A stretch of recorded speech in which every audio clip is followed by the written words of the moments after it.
Black Series, Boba Fett. Yeah.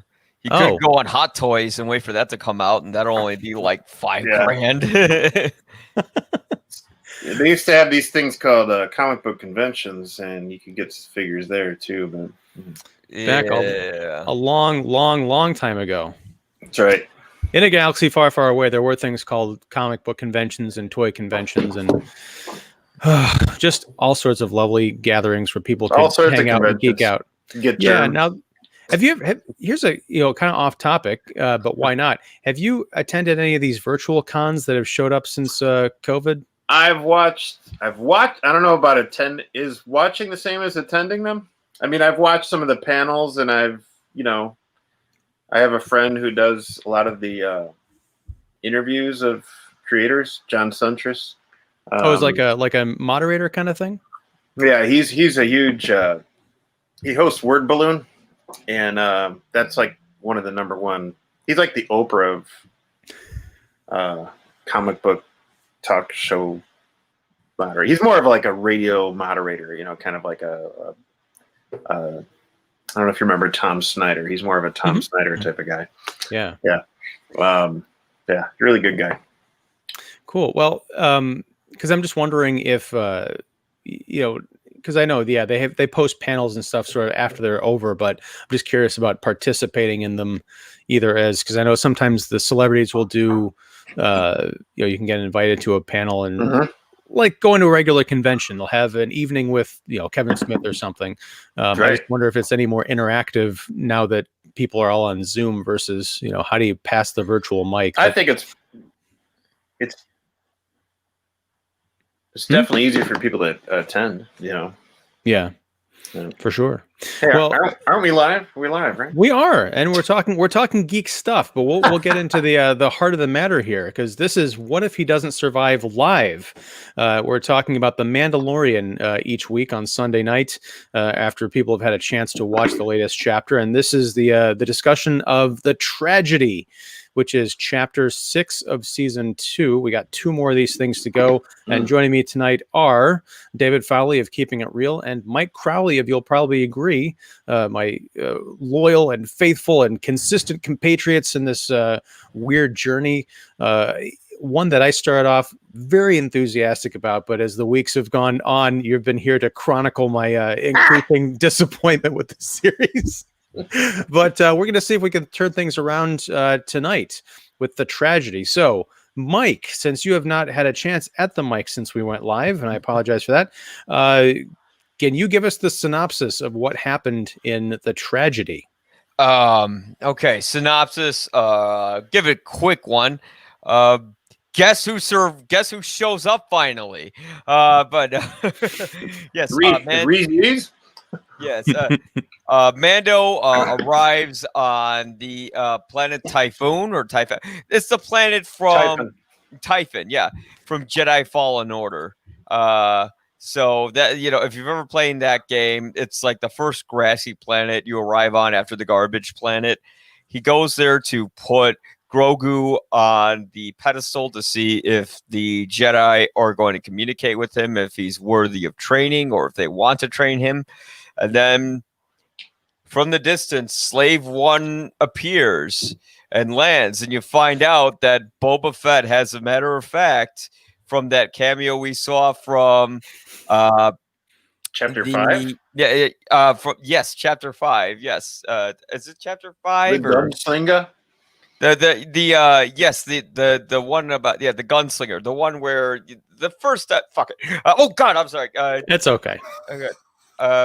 From the first episode of this show, of this season, we ended with a cameo of Boba Fett, and now that cameo's paid off, because for the longest time we're like, "Where's Boba Fett? What's going on?" And they're just gonna show him and that's it. Well, now we got that big payoff. A payoff that I'd say people have been waiting for since 1983, when Boba Fett was very unsanctimoniously killed. Kind of like as like a joke, because George Lucas at the time didn't know Boba Fett was popular, although Empire Strikes Back was out for who knows how long. How does he not know that? It was like 3 years ago. Yeah, and So basically, fast forward through all the cool Boba Fett stuff. The child, aka Grogu, gets captured by the Dark Troopers from Moff Gideon and is transported up into the ship. And as Grogu is throwing these stormtroopers around and choking them, we see that there's a lot of repressed memories that was addressed in Chapter 13, The Jedi, where they're going to take advantage of sort of that anger that he has, which is why Ahsoka didn't want to train him. So we kind of left on that cliffhanger, and also Boba Fett is indebted to Mando, or also Din Djarin, whichever you prefer, for retrieving his armor, and now he's going to help him. But we haven't seen who the Jedi is yet who was supposed to help Grogu out, if there was going to be one. And I have a sneaking suspicion it's going to be a Jedi that Boba Fett particularly is not going to be happy to see, and one that we are going to be shocked to see. Wow. Are you thinking it's going to be a Mr. Skywalker? Hello? No. Please, No? not Skywalker. Well, yeah. So who do you think it is? Because I have no idea. This sounds like it's going to be another deep lore question where people are going to be like, it's going to be, Bing Bon Shumburn. And I'm going to be like, who? No, it's going to be Sam Jackson. It's going to be Mace Windu. Because as we know, Mace got pushed out the window and electrocuted, but it's Star Wars. Anyway, if you could get chopped in half and been thrown down a shaft and survive like Darth Maul did, you could be pushed out a window. Mace could have landed on a car. Who knows what? And Boba's going to see him, and he's going to be like, you killed my father. And then he's going to find out Ahsoka is going to be defending him, and Ahsoka, them are going to fight, and it's going to just turn into a huge, thing of chaos. Well, I mean, that sounds like it's going to be awesome when it happens in the tail end of season 4. I just don't know if I'll be around to see it. Sounds like somebody's been playing in his toy box in between episodes. Yeah. Sounds like everyone, he's looking at all the internet reactions going. Well, yeah, I mean, that was a pretty good summary of the events. Now, I had a question about the Dark Trooper. We see 4 of them going to take. I keep wanting to say Baby Yoda, but I'm going to resist that and just call him Grogu, because that is his name.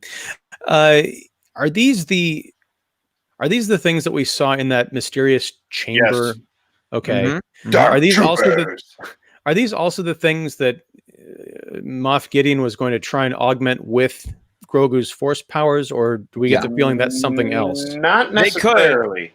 Okay. Because they were already lined up in that kind of chamber. So they were ready to go. They just need to be programmed, as we heard from his right-hand gal. She said momentarily. So all they did to do is like kind of flip the switch and wait for it to go. Zzz. Okay, these guys are ready. I don't know if those are the guys that were enhanced by Yoda's M count. I don't think they were part of the lab. Because they seemed like, I highly doubt there's humans in there. I think it's just like robots. Yeah. But I think that as far as what they were trying to do with Grogu's M count is what we saw in the lab, kind of like those what do you call it? The shriveled up bad guy who died in Last Jedi. Are they trying to do a Snoke? Snoke. Forgot his name. It's so memorable. I mean, in the lab a couple chapters back, it looked like kind of Snoke wannabes, and we kind of touched on how that's a link to Rise of Skywalker, and Palpatine's little lab. Here's the thing. I have completely forgotten where Snoke even came from. Is it possible? Made him. Huh? I made him. Who made him? Palpatine did? Yeah. He admitted it in Rise of Skywalker. He's That's my right. creation. Or it's Palpatine's clone, really. Okay. Yeah, because if you look at a couple chapters back when Grief and the gang looked at those figures in the floating cloudy, they looked like, the lab from Alien Resurrection. Yeah.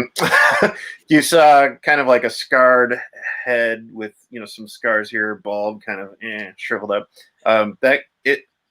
Even if you go back and watch it, there's even the same score from when we meet Palpatine in Rise of Skywalker. There's the same kind of whoa during those that scene in the lab when Grief Karga is like, what's going on here?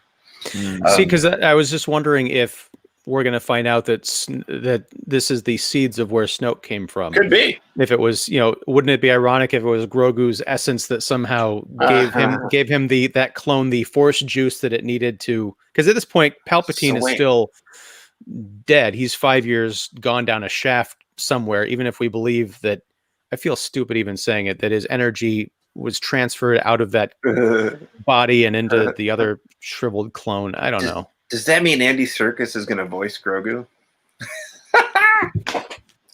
Who is voicing Grogu? Do we know this, or is it anybody? Because is it like George Clooney doing the dog in the South Park Christmas special, or is it just some random ILM person? I don't know, but whenever he hears his name, I totally crack up. Kind of like the opening of this chapter was actually, it's funny because as much as this is a great Boba Fett, kind of, reunion for fans, something we've always wanted. I know there's actually some Boba Fett haters out there, which is crazy to me, but as much as this is what everybody's wanted, right? But I have to say this chapter has some really heartfelt moments, and what the title means for some people might mean something for others. Because really, the tragedy for me is bye-bye Razor Crest. That sucks! I'm okay with it. Okay, I'm okay with it. The poor ship this whole season. It's got, like scotch taped and tentacled and webbed and... It's it's just it's like the Batmobile. Or I was going to say destroyed in like every. Where's he going to shower now? Or it's the in Slave One, but no, it's the same kind of thing with Star Trek, and especially in the later movies where they have to blow up the Enterprise at every outing. So yeah, here's a question though, because the Razor Crest is, as we discussed, I think probably at the beginning of last season when we first saw the thing, it's just a repurposed, Imperial transport from the Clone Wars, essentially. So, he could ostensibly find a dozen of them somewhere else in the galaxy and, buy it or hijack it or, repurpose one.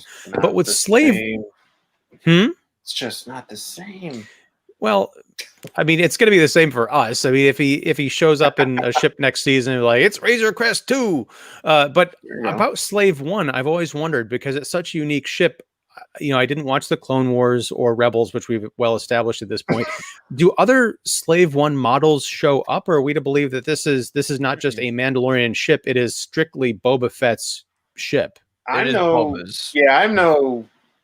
I'm not a Star Wars expert, vehicle expert or anything, but I have never seen any other ship like that. And I only think Boba, I would love to know the origin of Boba and that ship, like how he acquired that ship, got to, become the owner of that ship. I would also like to know, maybe we'll find this out someday because, he's back, right? But like when he's in the Sarlacc pit, where is Slave 1 parked? And nobody touched it during that whole time when he's being digested by the Sarlacc. It's like, it's like, stay right here. He's got a bunch of banthas watching the ship, going back and forth. Sometimes I don't know. The less you know is better, but we will find out if they give it room for them to write it in due time, either now or later. Who knows?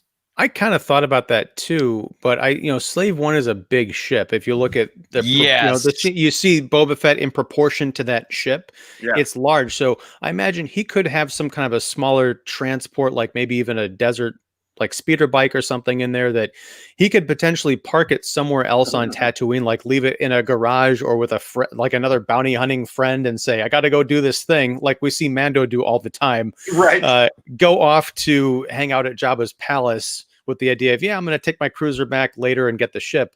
He just, he shows up at his friend's, 50 years later or something, or whatever, 20 years later, and says, I'm here for my ship. That's right. That's right. Yeah, I do like that. I also like the idea that kind of what you were saying, David, about the unknown origins. Well, not the origins, but what Boba Fett has been doing, how he came to, acquire Slave One. Because this show is called The Mandalorian, and I teased this idea a bit when we were talking about the Marshal in the first chapter of this season, it doesn't have to be about the guy that we've been following this whole time. It could be a Boba Fett prequel because he is a Mandalorian. Yeah. You could go back to Mandalore the Great and explore the entire origin of species or religion or whatever. I don't know that they would do that, but they've got a lot of breathing room, especially if Pedro Pascal has another, meltdown of some kind and decides to actually walk off the show. No offense to Mr. Pascal, but they didn't put all their eggs in one basket, at least in terms of the title, which is something I really admire. Yeah, you could do a lot. I mean, the way that we're still learning a lot more, I think, about Din. We're still learning a lot more about Mando. With each chapter, even though he's meeting so many characters. Yeah, Din. Even though he's meeting so many characters, and I think that's the kind of the draw here is like, how is this going to affect who he is, how he behaves, what he's learning, what he's unlearning about himself and the world he knows, and we've seen that a lot more in this season.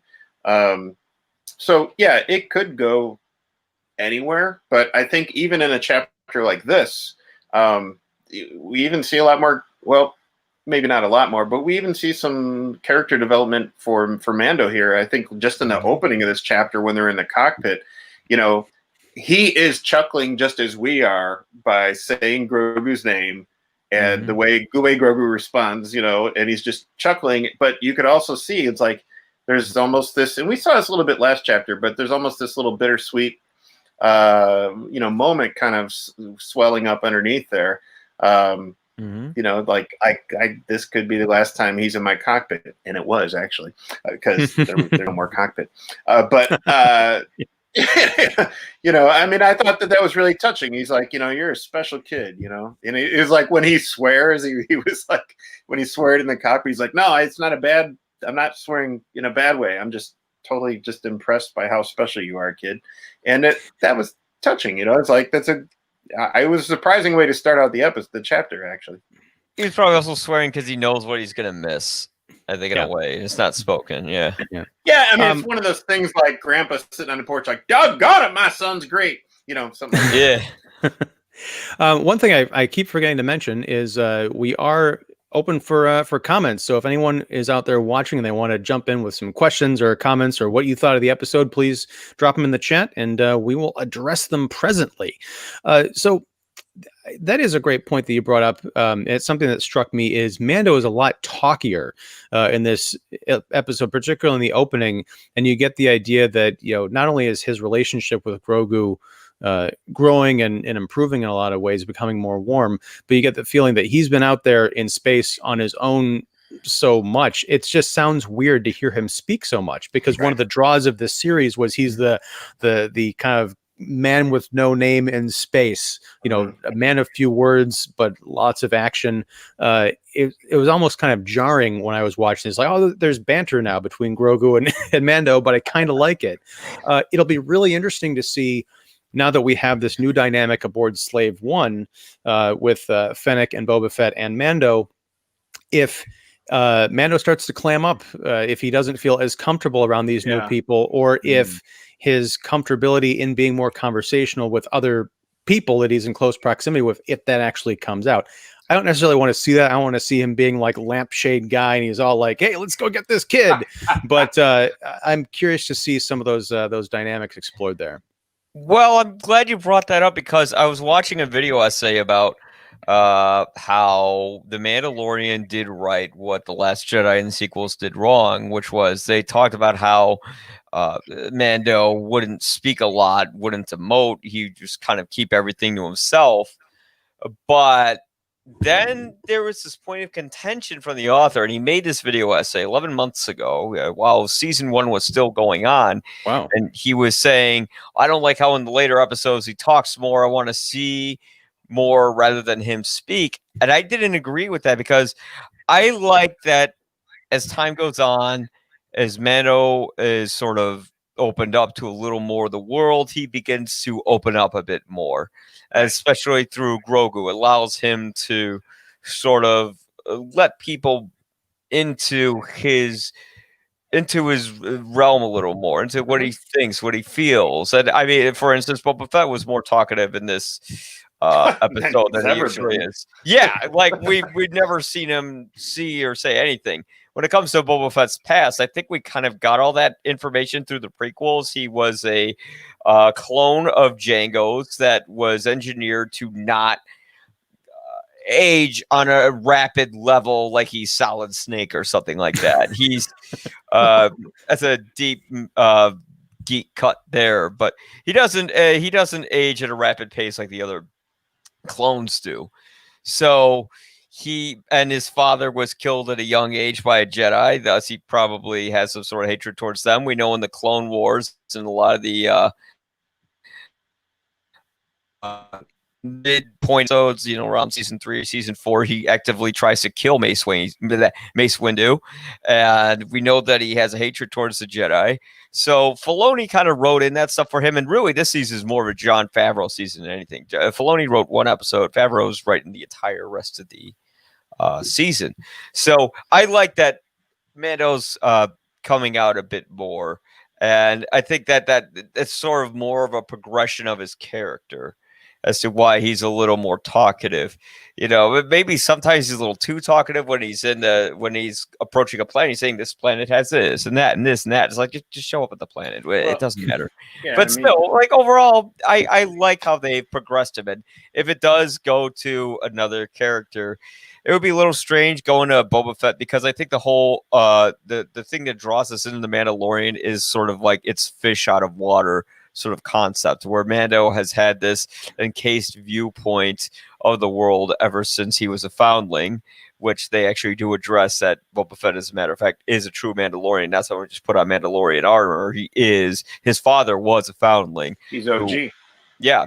And I think we want to see that develop more with Mando, because we've fallen in love and get to know his character. If all of a sudden it switches to Boba Fett as the main character, he's someone who's already been very established. I don't know how much more you could do with it. He works so much more as a side character. Well, yeah, I want to clarify what I was saying. If it were to shift focus to Boba Fett, I would want it to shift to the Boba Fett, what happened to him, not necessarily going back all the way to the end of episode 2, after his dad gets decapitated, but young Boba Fett, and like really learning about, kind of like what they try to do with the Solo movie. Like, what is his kind of like swashbuckling origin? You mean leading up to Empire? Yeah. I mean, I no qualms really with Tamira Morrison, but I have no real interest in his character. Maybe more will be revealed through his stint on this series.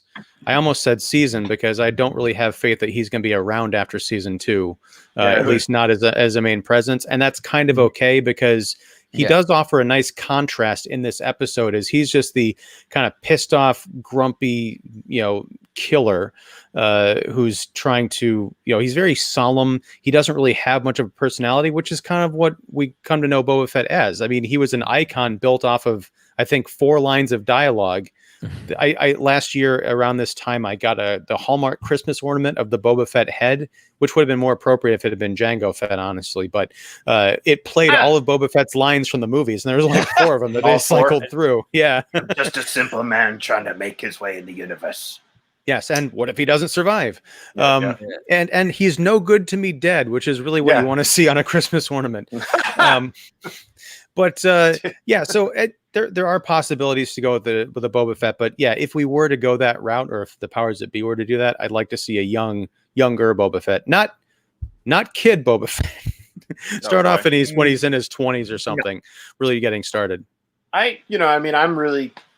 I'm fine with that, I guess. I don't know if they do it, but I'm really digging, like, I love like this idea of like this Boba Fett being kind of like old man Logan type thing, old man Boba. I mean, what's got him going? What's got him ticking? Since he made his way out of the Sarlacc pit, and what's he been doing? Why has he just been laying low on Tatooine all this time, or has he?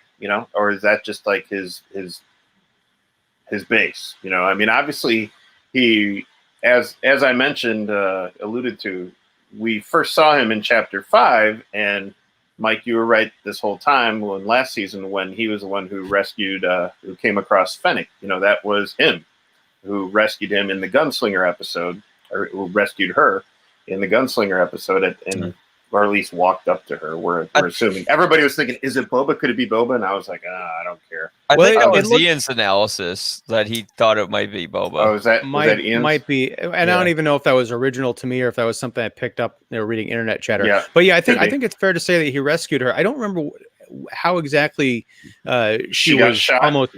Okay, did she get shot? Because when Ming-Na Wen lifts up her tunic or whatever, she's got all this like tech under that almost looked like he had repaired her or something. Yeah, it brought very her back much to life like that. Yeah, it very much looked like a 3PO torso, or Luke's wrist from at the end of Empire Strikes Back. Right, because she was humanoid, right? We weren't meant to believe that she was an android of kind. Yeah, she was humanoid. So okay. I mean, hell, if Boba Fett can do that to someone, I don't know if he brought her somewhere to have that repaired, or if he did it. Maybe he built her and Slave One. I mean, he must have known someone, because I don't know. I can't see him. He seems pretty old school, but who knows? Could be. Who knows? But I think going to your quandary about what's Mando going to be like now that he's hanging out in Slave One and everything. The interesting part about this is that if he's to hang out with any characters that we've met along the way during Mandalorian, I think these two characters are characters that actually get him. I mean, they're both pretty much bounty hunters and kind of lone rangers, and they understand probably where he's coming from and his way of life. He is a little bit different because he's pretty, by the book, and he's very much old. He has this certain, as we've come to know in this season, he has a certain way of adhering to this Mandalorian creed. Do you actually think maybe in the next chapter, Boba's going to be hanging out while Slave One's on autopilot and wanting to, have a chat by taking off their helmets and just having a nice chat? You actually think, Din's going to want to do that? I mean, if anybody, maybe Boba can get him to take off his helmet and chill out. Well, that's an interesting point, because at the end of this episode, they're hanging out talking about this life debt kind of a thing, and Boba's got his helmet off because he gets the armor back in the middle of the episode, but then at the end, when they're all kind of talking to each other about what to do about Grogu, he's not wearing the full armor anymore. Yeah, that's when he showed him. That's when he showed him the chain, the code. Whatever. Right, but I would think that as a true Mandalorian who lives by the code, especially if he's old school, even if people have seen him without his helmet, I would think that once he got the armor back, it'd be like, okay, I'm not taking this helmet off again. Right. This is what I've been trying to get at. So that I'd like to hear that story. Like if Mando actually even brings it up to him and says, like, how do you feel so comfortable? I understand not having the armor for 20 years, but now that you've got it, why are you so comfortable being out of it? And can I violate the code by taking off my helmet? Like having those conversations about what he learned from Bo-Katan and that kind of separatist movement. What does that mean for him and his faith? I could almost watch an entire episode of them talking philosophy. I'm telling you, a couple chapters ago, I mentioned that I wanted some kind of, Boba and Mando, my Dinner with Andre type episode. So who knows? Maybe we'll get it. And I think the whole thing with Mando not taking his helmet off, that's more of it's been implied that that's more of a part of this kind of religious sect that he's been a part of, this zealot group. Not all the Mandalorians adhere to that, obviously. So that would be, like you said, a very interesting conversation between the two of these characters while Ming-Na Wen is taking a nap or something. Now, we haven't actually talked about what I thought about this episode. For me, okay, well, I just got done saying that I would like to see that conversation between Mando and Boba Fett. I don't want to see it now. The tragedy for me was that this was not the episode. This was not episode or chapter 2 of this season, because as we've discussed, it's been a lot of planet hopping, a lot of go here, get this kind of thing. And I've been waiting for the child and Mandalorian to get separated. And now they're finally separated at the very end of the second to last or third to last chapter. And they've already kind of laid out where they're going from here, at least what they're going to try and do, which is, Mando goes and recruits Cara Dune. They're talking about breaking Bill Burr out of space jail, which may be the plot of the next episode. And I see this like they're collecting the expendables of the Star Wars universe. There's gonna be some kind of a showdown and a cliffhanger at the end of the next season, or the last chapter of this season. And then again, I'm a broken record, but I'm saying, and then we wait a year to find out what happens. I wanted this forward momentum 4 episodes ago, and just being able to imagine where this is going to go. I hope to God I'm proven wrong, but I'm not excited about finding out what happens next. I would love to have that kitchen table conversation as episode 3 or 4 of this season, because knowing that the next episode you can like resume and get on with the mission. But now if they were to have that conversation, then it would doubly compound the frustration. It's like, okay, now you're shoving everything into the last chapter, which is going to have to be 6 hours long. Yeah, this is a 37-minute. This is another one of the short episodes, and I think beforehand there was a concern that once people found out the runtime, it was like, oh, is this going to be another filler? But it turns out they packed a lot into it. And as much as I didn't care for, honestly, I didn't care for a lot of this episode because it felt very fan servicey again to me. It felt very cosplay. It's like, okay, we are low on budget, so we're just going to bring out everyone to the middle of the desert and have a bunch of stormtroopers. We're going to get the 501st to show up for free, and we're going to have them like shoot, lasers at the people and rocks. And I guess that's fine, but I'm like, again, it's kick-ass to see Boba Fett do his thing with that long staff or whatever, but the same problem I had with Ahsoka, he never gets injured. He's never in any sign of danger. There's no question as to whether or not he's going to show up and have trouble, or if he's just going to be an OP video game character. And that's where it was. It was nice to see Tamara Morrison do this kind of stuff, I guess. And I like the savagery with which he attacked these stormtroopers. But again, I'm kind of checking my watch. And at the very end, they cram a lot of new information into the last 5 or 7 minutes.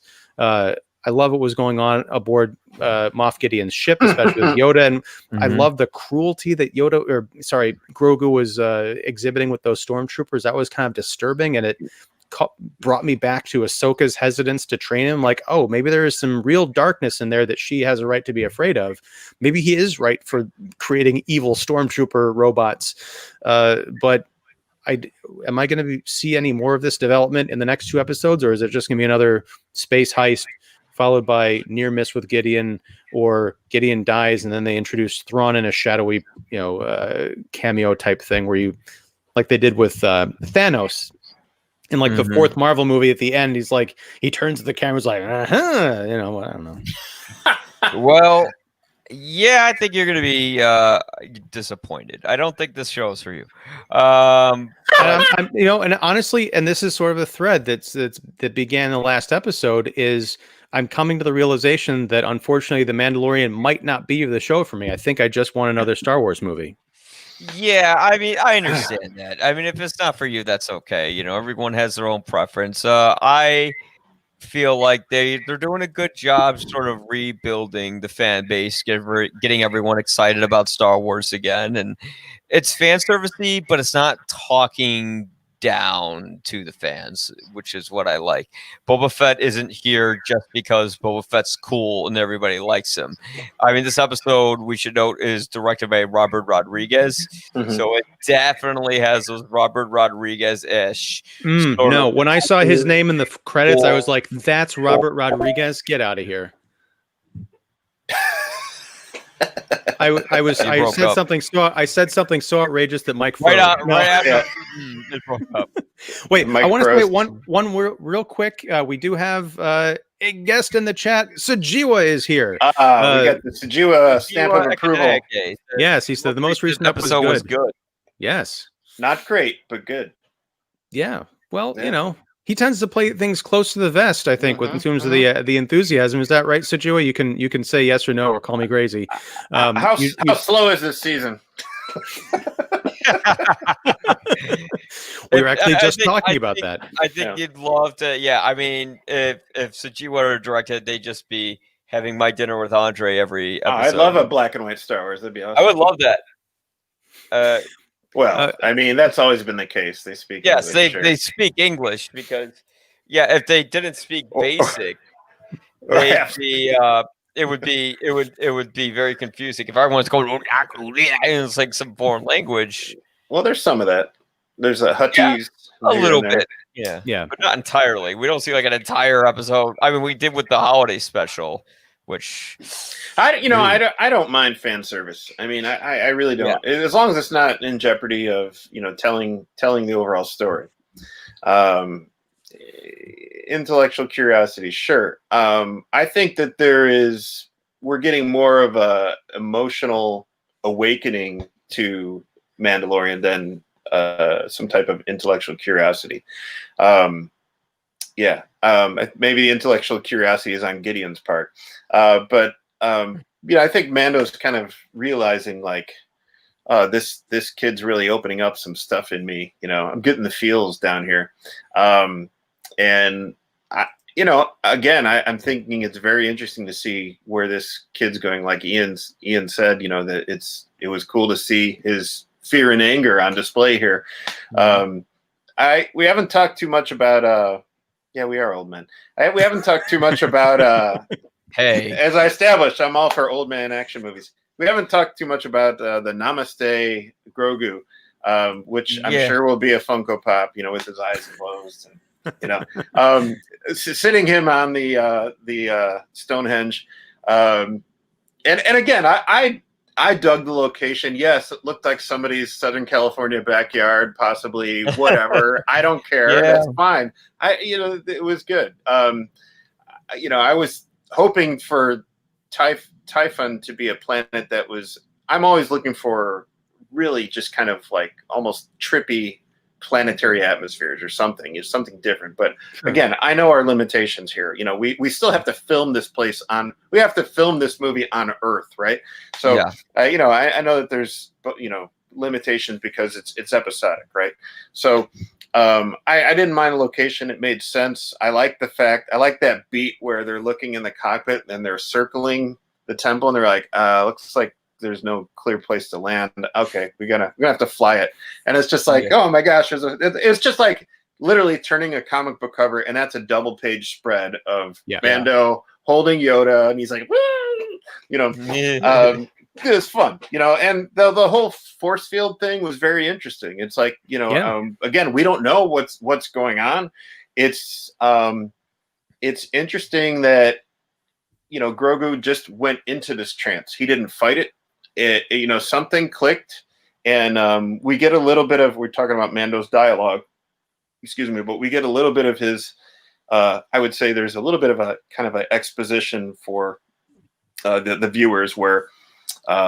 Through his Mando vision, he's looking around trying to, maybe there's a switch here. I don't know, kid, and that's a lot of it. If that is for us, more so than him or Grogu. But I thought that was interesting. It's like, we don't know what triggered necessarily this. Was it the little butterfly that he saw around him? I don't know.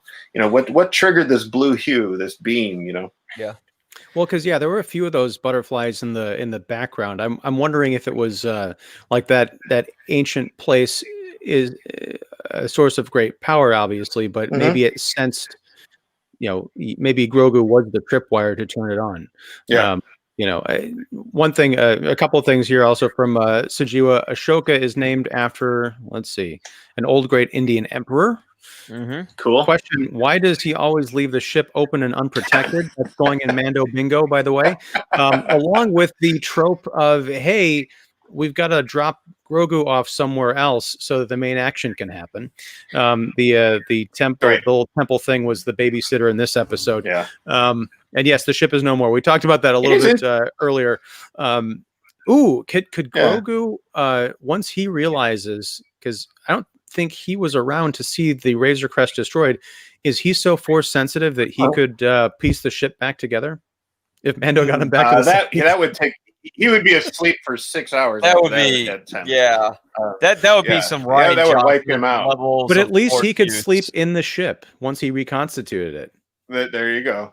Yeah, I mean, I think it is funny that in the Star Wars universe we've never seen a ship get cloaked. I mean, that's a Star Trek thing, but even so, it's like if you're parking your ship somewhere, why don't you have like a force field that goes over it or something? So like, a Imperial cruiser from up above can't laser it, into pieces, into dust, really.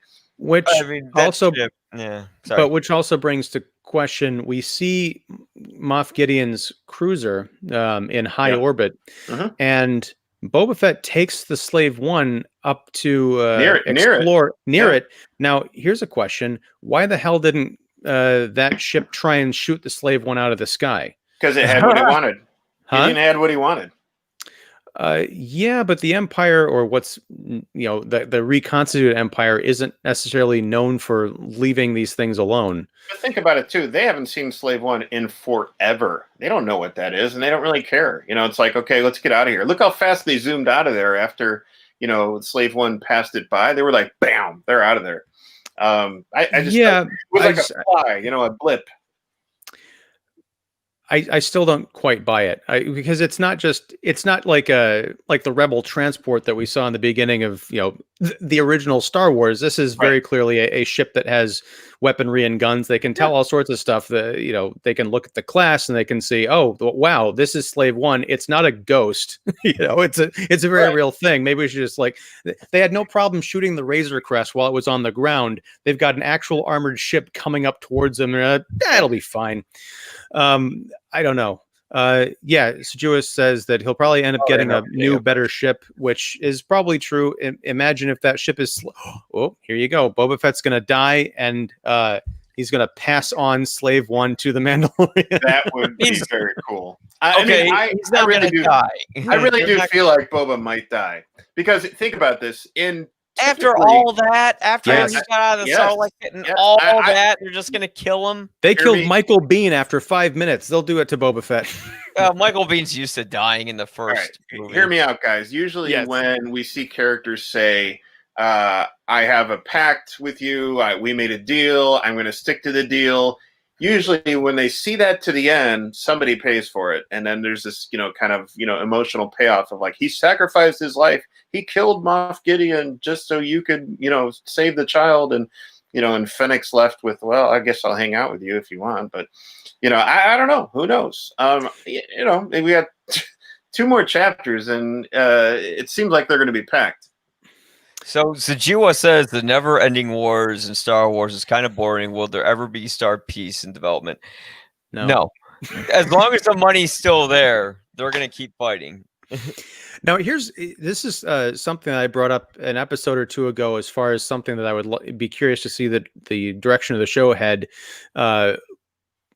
When I was thinking about the idea of Mando and Grogu getting separated, either in terms of just an episode because they've always been together, or a possible direction for the series where Grogu goes off to get trained by a Jedi and Mando, at least for maybe a season, has to go off on his own and have his own adventures.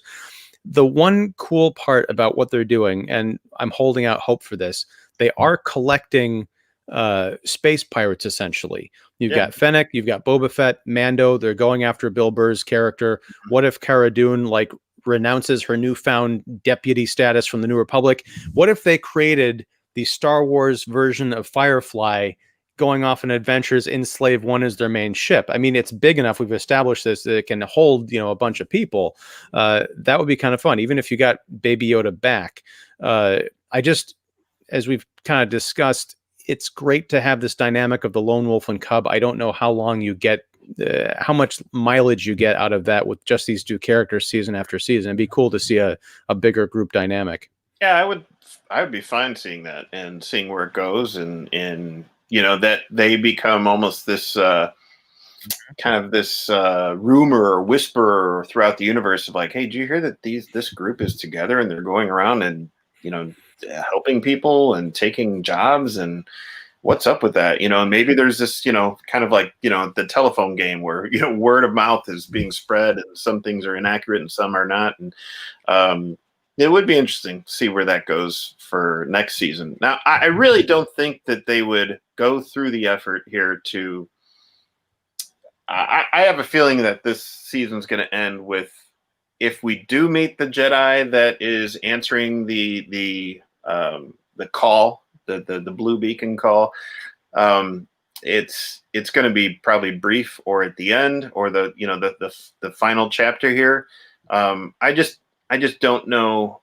I have a hard time believing that we would have this kind of involvement with finding a Jedi or calling a Jedi with this Namaste blue telephone here, and not have some kind of payoff this season. But I don't know, kind of hesitant to believe that they wouldn't show who's going to answer the call. But at the same time, that could be a perfect way to I don't know about perfect. Some people might be upset, but a perfect way to end this season with just like the last second finding out who it is. I don't know. And to your, Mike, I think Mike or David, we were talking about who could that be, and I said it's going to be Luke, and you're like, no, it's probably going to be Mace Windu.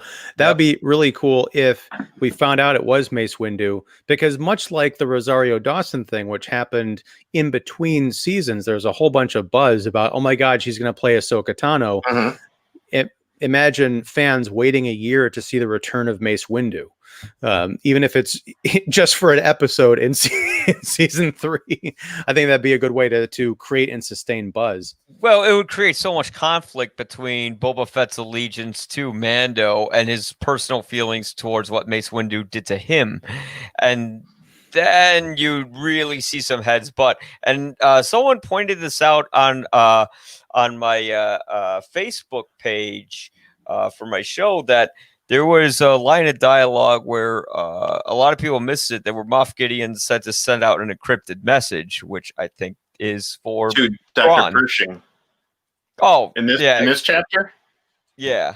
Yeah, that was to Dr. Pershing, like send a message that we have the boy or whatever, the child. Okay, yeah. So Dr. Pershing's gonna have to be like, "Don't shoot me again," Yeah, right. Yeah. Well, it's funny. It's like I wonder, because obviously what Dr. Pershing was working on before with Grogu wasn't working. So Gideon is calling him again. What kind of approach are they going to have now that's actually going to work? And what are they trying to do specifically? We still don't know. Yeah, I mean, he obviously uses M count, but how and for what? Mm-hmm. Mm-hmm. Here's a question, and I do. Let's take a break to address these couple of questions, or one from Sajiwa.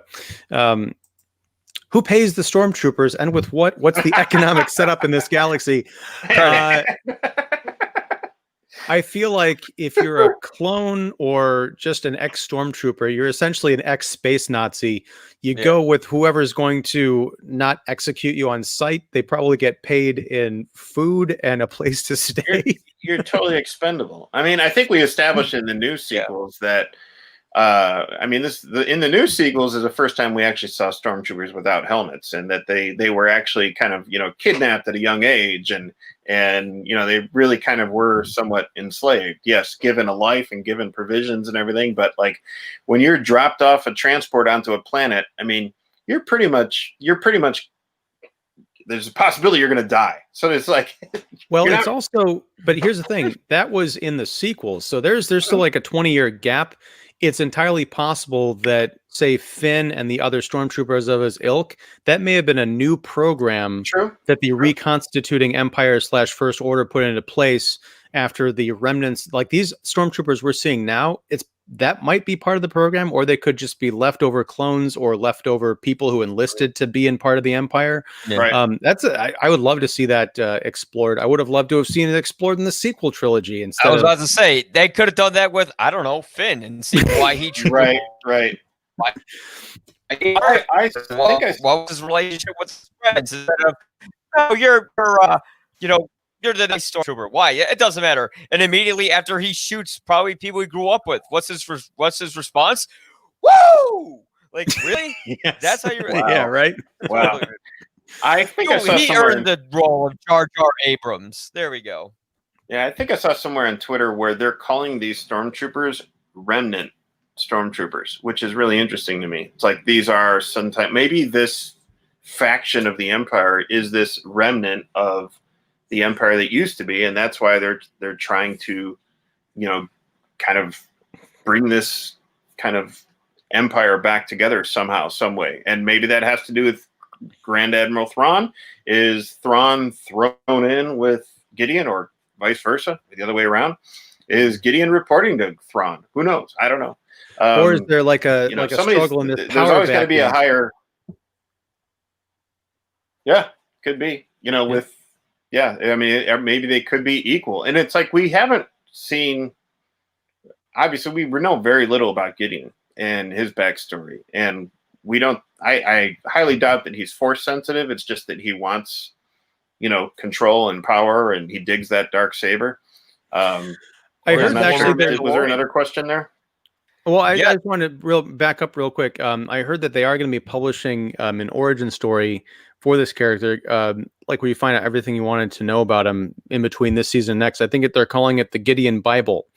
So that'll be fun to read. Oh boy! Anyway, I knew that was set up for something.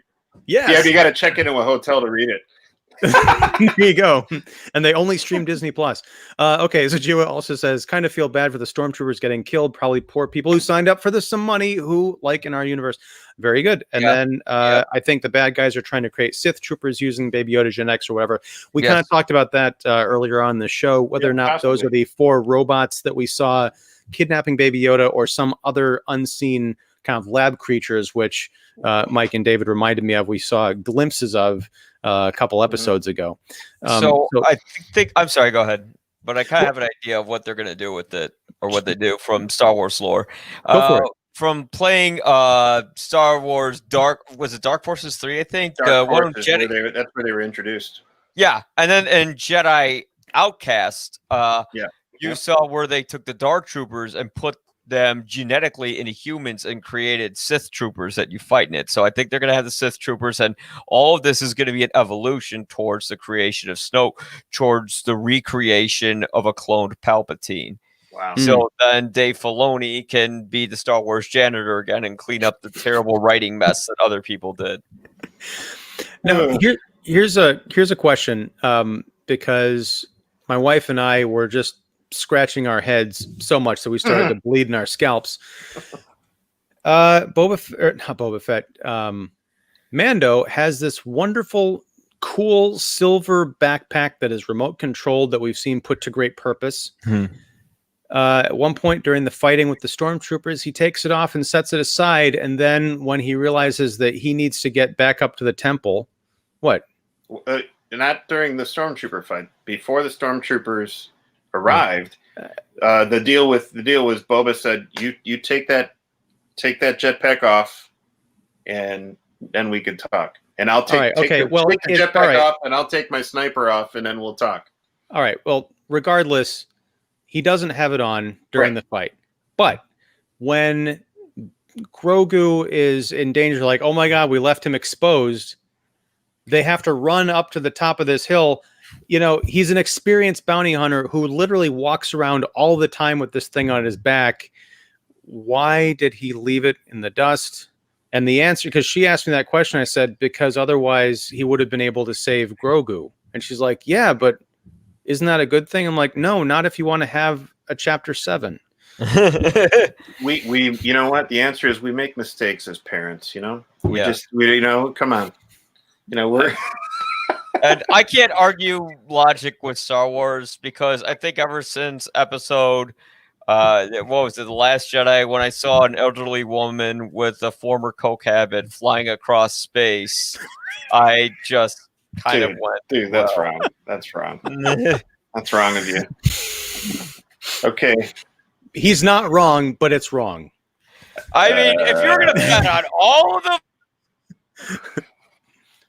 Oh my gosh! I'm glad- It's I'm glad you got cut off. slow motion For rage there, entire Mike. series, you're picking the one. It's like a slow-mo you're Ed gonna Sheeran pick the video. one who has the drug problem. What could possibly go wrong?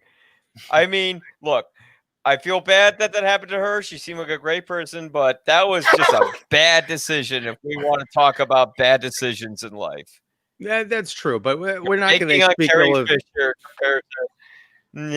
compared to the two perfectly healthy people. It's already established that The Last Jedi is everybody Star Wars fans' favorite episode to talk about.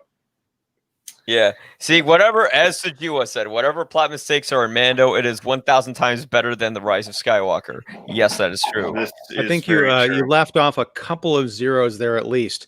But yeah, I mean this weekend, as you probably saw, I posted on Facebook, I showed the last 20 minutes of Revenge of the Sith to my 3-year-old, meaning to show it to my 10-year-old, who's getting very much into kind of sword play and like jumping around with like fake swords and stuff. I'm like, oh, let me show you, people doing it with some really cool special effects. And of course, the moment I put it on, he got a call from his friend to go play Minecraft. And so he disappeared into his room.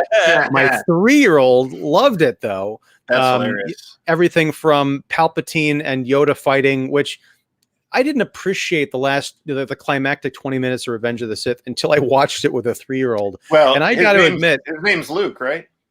Yes. Yeah. There you go.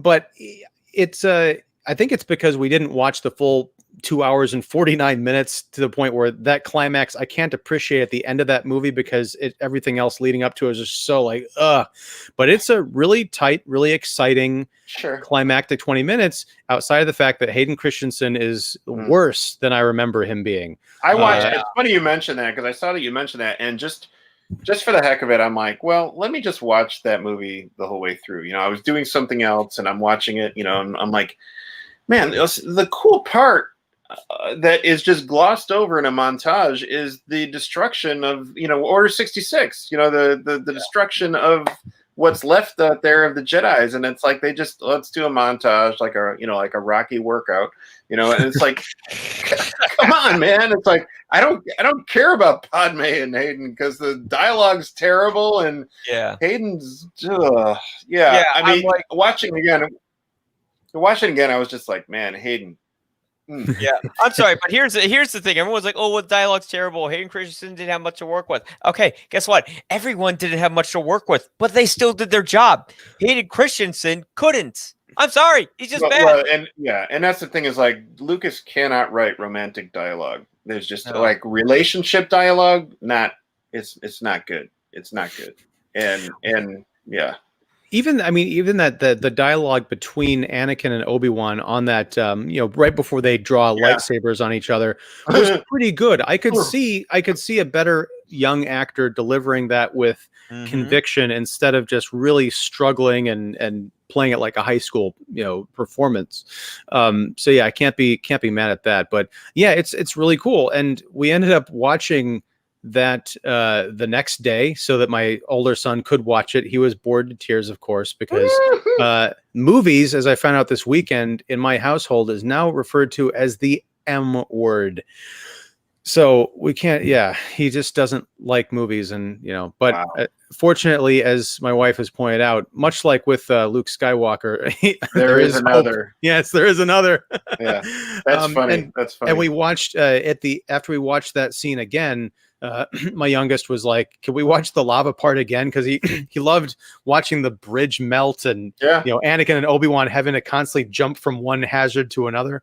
So there's cool stuff going on, and I almost wish that there was more of that breathing room within the Mandalorian, more of that forward momentum and swashbuckling adventure.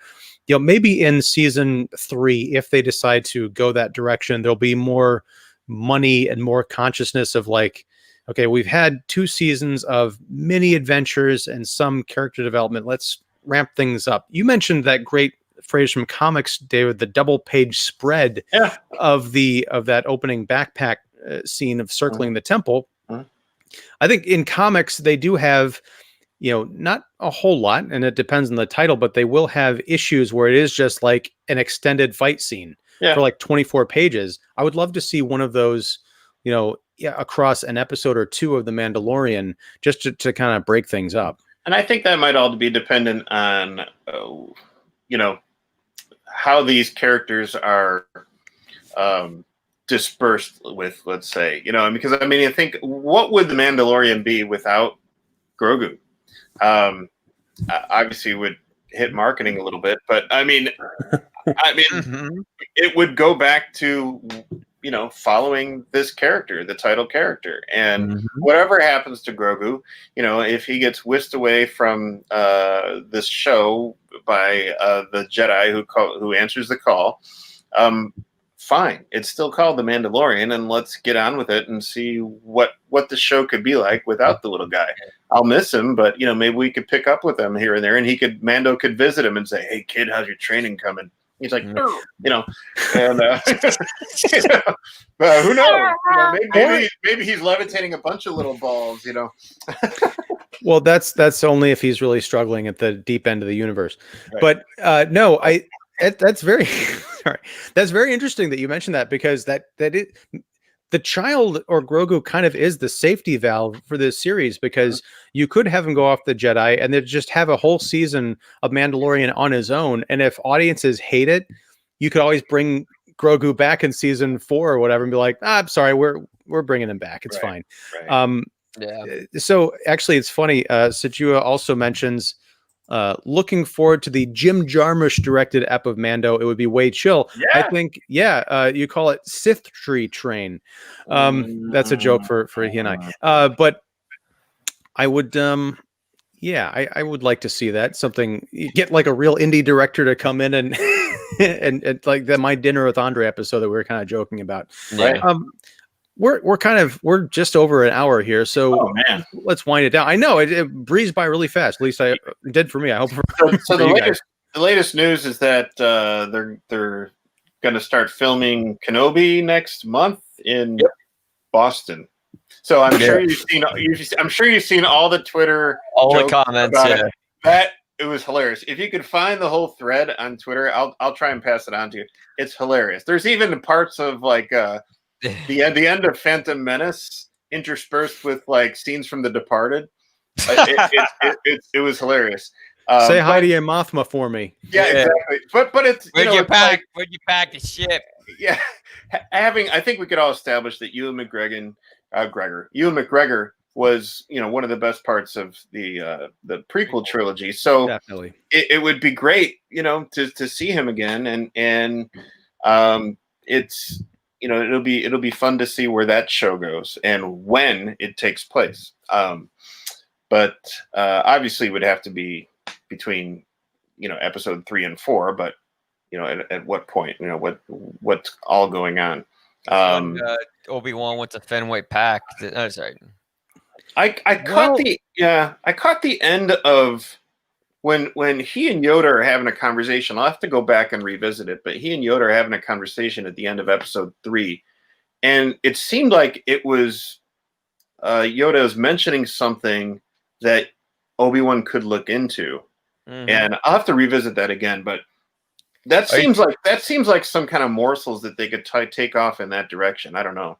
Are you talking about how he learns how to communicate with Qui-Gon? Qui-Gon, yeah. Like we're gonna have a Force Ghost Qui-Gon. Yeah, because Yoda says, how he can make himself a Force Ghost in Empire. Yes, because Yoda says something about how Qui-Gon has found out the way to I don't know, travel the Netherworld or something like that, and it's like, whoa, okay.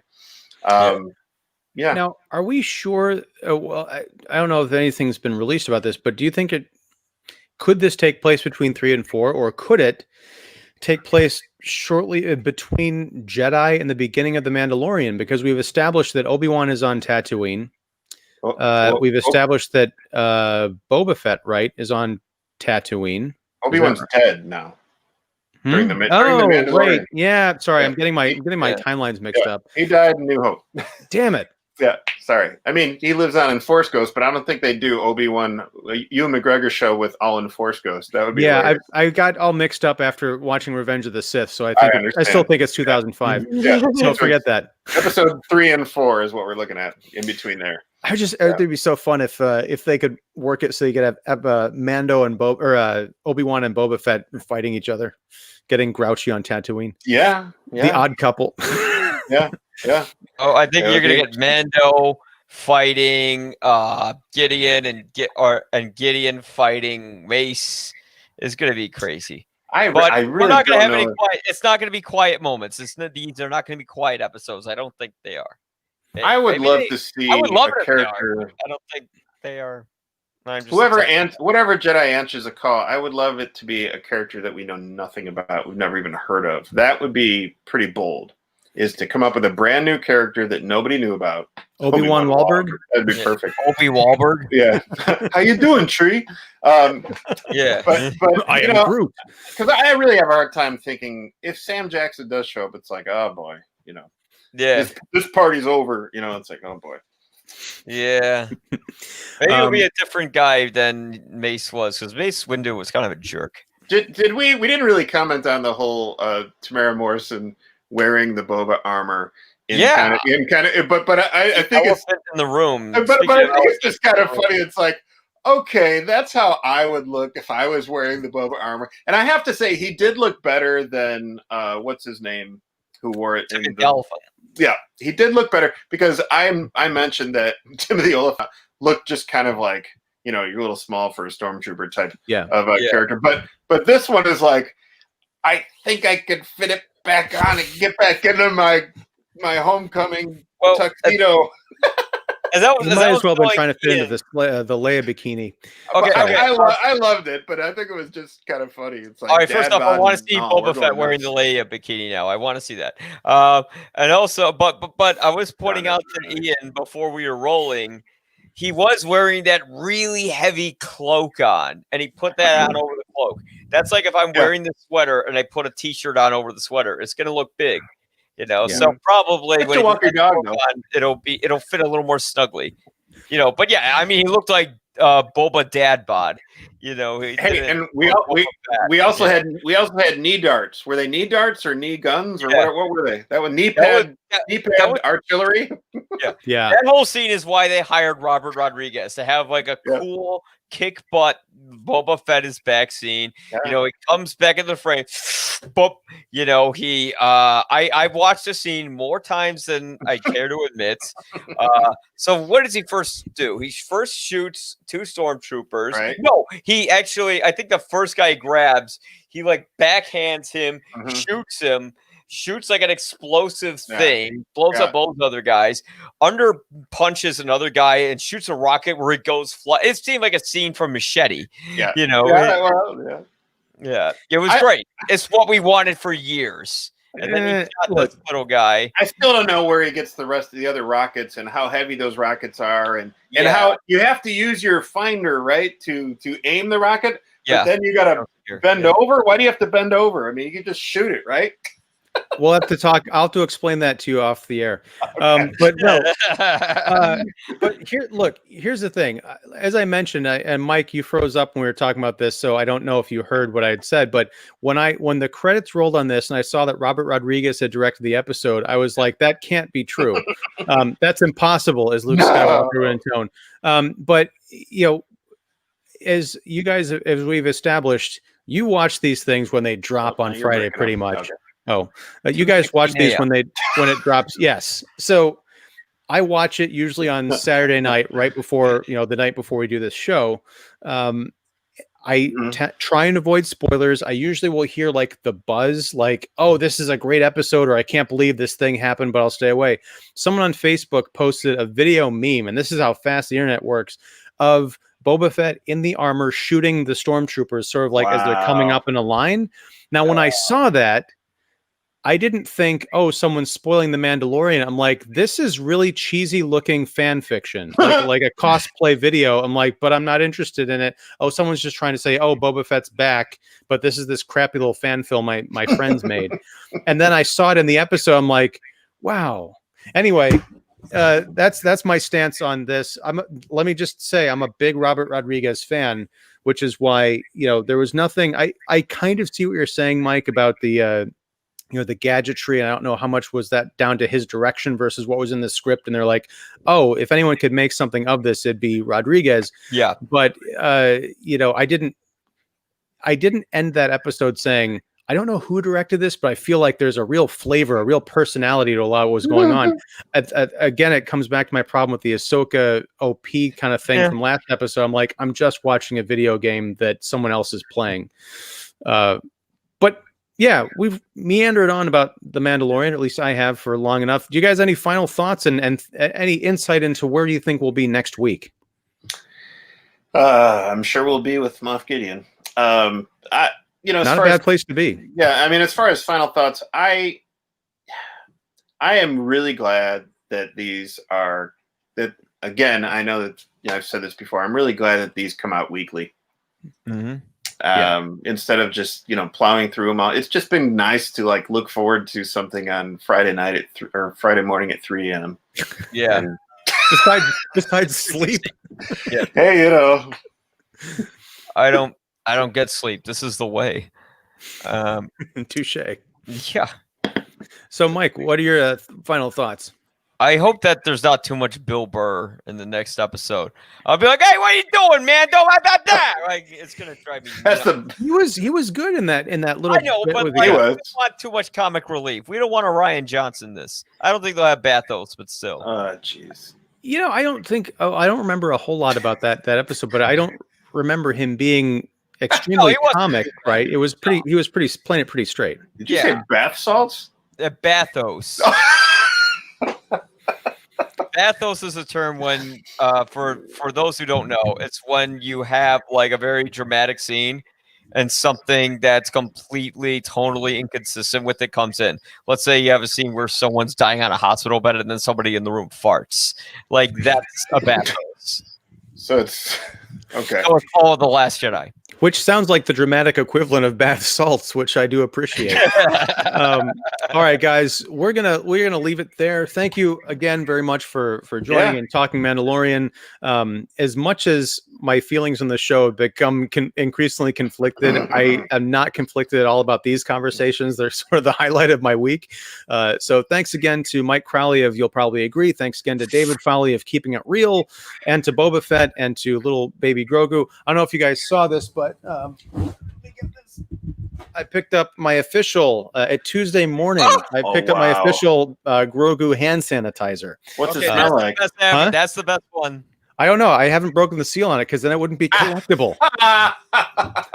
I assume it smells like the Force, but anyway, we'll talk later. Thanks for joining me again. As I've said, for those who are watching this, thank you for tuning in. Thanks to Sajiwa for the lively chat, and for those watching later, thank you. Please like and subscribe to the channel if you do enjoy what we do here. Join us again next week for What If He Doesn't Survive, live 8:30 p.m. Central, right here on YouTube. And good night, everyone. Here, I'm actually going to end the broadcast in a timely fashion.